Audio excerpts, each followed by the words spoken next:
साथियों सलाम नमस्ते सत श्री अकाल और जय भीम जोहार। सच बोलने की सजा क्या हो सकती है साथियों? आजकल सच बोलना गुनाह हो गया है। अब सवाल तो बिल्कुल ना उठाए और सत्ता से सवाल क्या करना है आप सोच लीजिए फिर कि आपके साथ क्या क्या हो सकता है। कई लोग हैं बरसों से जेलों के अंदर बंद हैं, कैद हैं, जमानत तक अब अदालतों से नहीं मिलती और अब एक लड़की से घबरा जाना सरकार का, सत्ता का।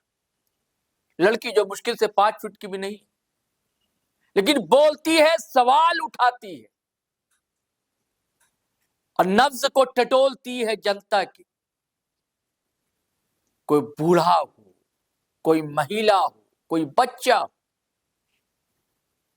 उनके प्रश्नों को उठाती है। अब सोशल मीडिया एक मंच है तो कहां उठाए, कई जगह दस्तक देती है, लेकिन जब कहीं सुनवाई नहीं होती है तो आती है अपने सोशल अकाउंट पर और बोलती है और जिसको लेकर बवाल मच जाता है। कहानी सरगुजा की है दोस्तों, झारखंड से ही लगा हुआ सरगुजा है, छत्तीसगढ़ का इलाका है।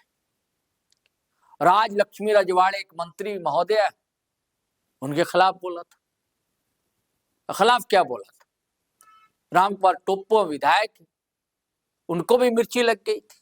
अब यह शब्द आपको आपत्तिजनक लग सकता है, लेकिन सबसे सटीक शब्द है ऐसे मामले के लिए।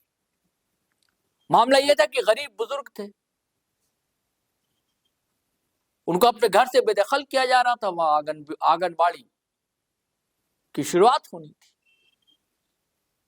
भैया एक बुजुर्ग दंपति है, वो कहां जाएगा ऐसी स्थिति? और भी कई सवाल थे। उठाने वाली एक बच्ची है, लड़की है, जिसका जिक्र मैंने किया कि वह मुश्किल 5 फुट की भी नहीं और छत्तीसगढ़ की है, सरगुजा की है, आकांक्षा टोप्पो। आपने एक वीडियो उनका देखा होगा। अब उन्होंने एक और सवाल उठाया और ये सीधे सीधे सवाल जो पहुंचता है राम विचार नेता में, कृषि मंत्री है झारखंड, सॉरी छत्तीसगढ़ के, उन तक पहुंचता है और उनका जो चाहने वाले हैं 8 जगह केस दर्ज करवा देते हैं, शिकायत। किसके खिलाफ? आकांक्षा टोप्पो के खिलाफ। और इससे पहले भी आकांक्षा टोप्पो के खिलाफ कई जगह एफआईआर दर्ज है। सन्नापाट का मामला है, सीतापुर का मामला है। मेरा सवाल बस यही है, क्या बोलना गुनाह है? क्या सत्ता से सवाल ना उठाया जाए तो क्या विपक्ष को घेरा जाए? सवाल तो उसे ही उठाए जाएंगे ना जो सरकार में शामिल है। उम्मीदें उनसे ही है ना जिन्हें जनता ने चुनकर लाया, विधायक और मंत्री बनाया। भैया आपसे नहीं पूछेंगे तो किससे पूछेंगे सवाल? विपक्ष से पूछेंगे नहीं।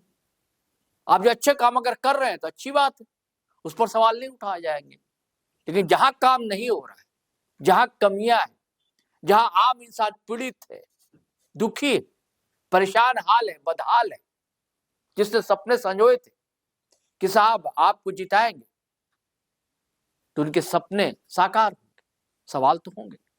मैं पहले चाहता हूं दोस्तों कि आकांक्षा टोप्पो को सुनिए, ये पूरा मामला क्या उन्होंने खुद बताया। उसके बाद उनका एक और वीडियो है जो पूरी और जानकारी देगा, वो सुनेंगे आप। पहले सुनिए ये क्लिप।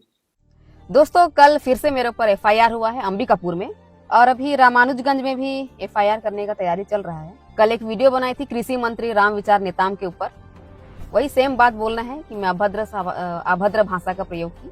लेकिन मेरे को जहाँ तक लगता है अभद्र भाषा तो नहीं है, मैं उस वीडियो में भूचू बोली हूँ, क्योंकि मैं बचपन से स्कूल में सुनी हूँ और टीचर भी बहुत बार बोले हैं, यही बोलते हैं कि कितना घोंचू है, तेरे से इतना सूत्र याद नहीं हुआ, इतना सा होमवर्क नहीं हुआ। तो वही है, मेरे को अभद्र तो नहीं लगा। बाकी आपको मैं बता दूं कि आज किसान के पास उसका किसान क्रेडिट कार्ड है, पासबुक है, बावजूद इसके उसके अकाउंट से पैसा कटता है। सामने वाला उसको पागल बोल दे चलेगा, लेकिन अगर हम कुछ बोल दें तो हमारे ऊपर एफआईआर हो जाता है। खैर जो भी हो, देखेंगे जैसा भी होगा। और होगा क्या, ये भी तो एक कला है। मतलब मेरे कला का सम्मान नहीं होगा। कृषि मंत्री ग्रेजुएट है, वो पागल बोला। मैं पोस्ट ग्रेजुएट हूँ, घोंचू बोली, बात बराबर। इस देश में सिर्फ जनप्रतिनिधियों का सम्मान करने का ठेका लेकर नहीं रखा है जनता। इस देश में किसान को भी बराबर सम्मान मिलना चाहिए, मजदूर को भी बराबर सम्मान मिलना चाहिए, जवानों को भी बराबर सम्मान मिलना चाहिए। डीएड के स्टूडेंट जो वहाँ प्रोटेस्ट में है उनको भी सम्मान मिलना चाहिए, वहाँ के रसोइया जो प्रोटेस्ट में है उनको भी सम्मान मिलना चाहिए। ये वीडियो सारा देखते हैं, इनको सारा कुछ पता है क्या सही हो रहा है क्या गलत हो रहा है, लेकिन ये एक्शन सिर्फ उसी वीडियो पे लेते हैं जिस वीडियो पे इनके सम्मान को ठेस पहुंच रहा होता है। किसानों के साथ जो अन्याय हो रहा है उसको लेकर के अगर ये रोज बयान दे रहे होते, उनके समस्याओं का हल कर रहे होते, तो आज ये नौबत ही नहीं आता। खैर क्या कर सकते हैं, मैं तो बिना काम की इंसान हूँ, मेरे ऊपर कोई भी एफआईआर करके चला जाता है। और मजे की बात ये है यार कि पुलिस वाले भी मेरा एफआईआर चट से लिख लेते हैं।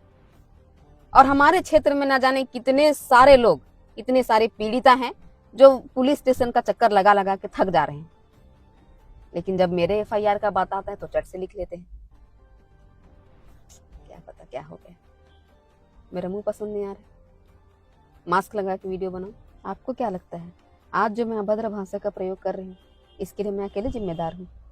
नहीं, इसके लिए पूरी सोसाइटी जिम्मेदार है, मेरे पेरेंट्स जिम्मेदार है, मेरा संस्कार जिम्मेदार है, मेरा एजुकेशन जिम्मेदार है और पूरा समाज जिम्मेदार है।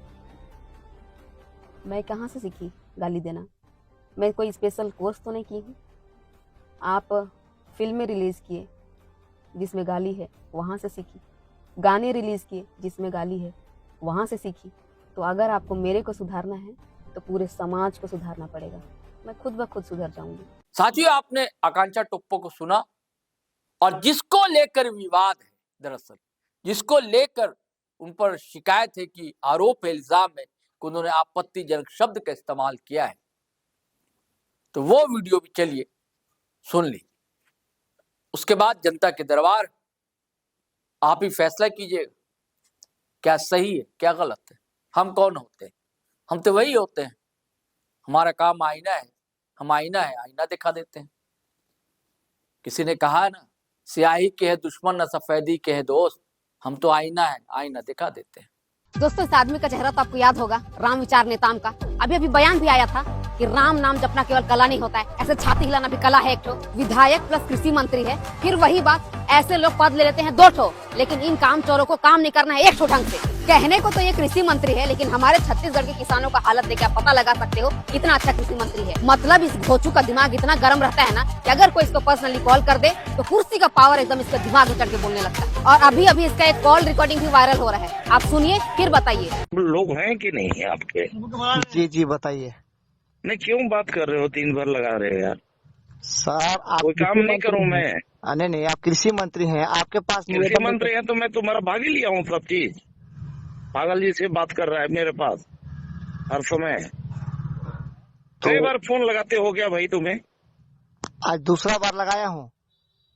क्यों लगा रहे हो दूसरा? जो विभाग बताया जा रहा है, विभाग के पास जाओ, कलेक्टर के पास जाओ, एसडीएम के पास जाओ, वो लोग करेगा। अरे भैया मैं गया मंत्री था। करेगा। नहीं मैं गया था तो वो बोले ना। रखो अभी।